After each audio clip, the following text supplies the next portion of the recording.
We arrived in northern Scotland after 5 days at sea. And in the middle of the night, we took a train from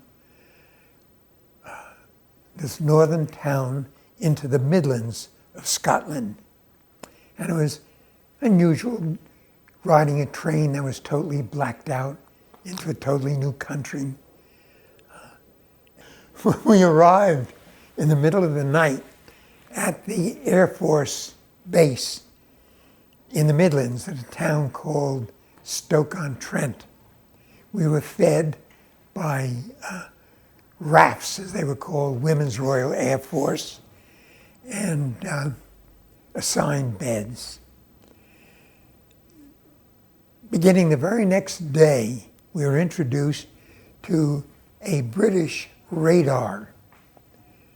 Nothing like it existed in the States. This radar was highly mobile.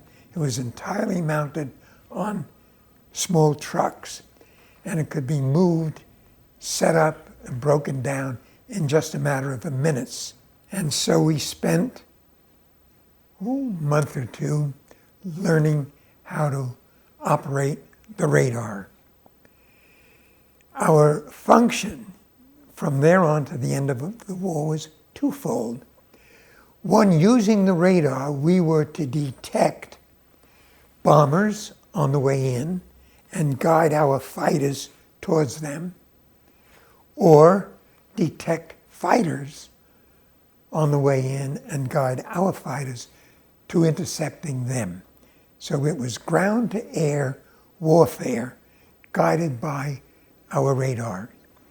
A second function was to post forward observers as close to the front or at the front, so that whether the radar succeeded or not, we could visually detect any fighter pilots coming our way or any bombers going overhead.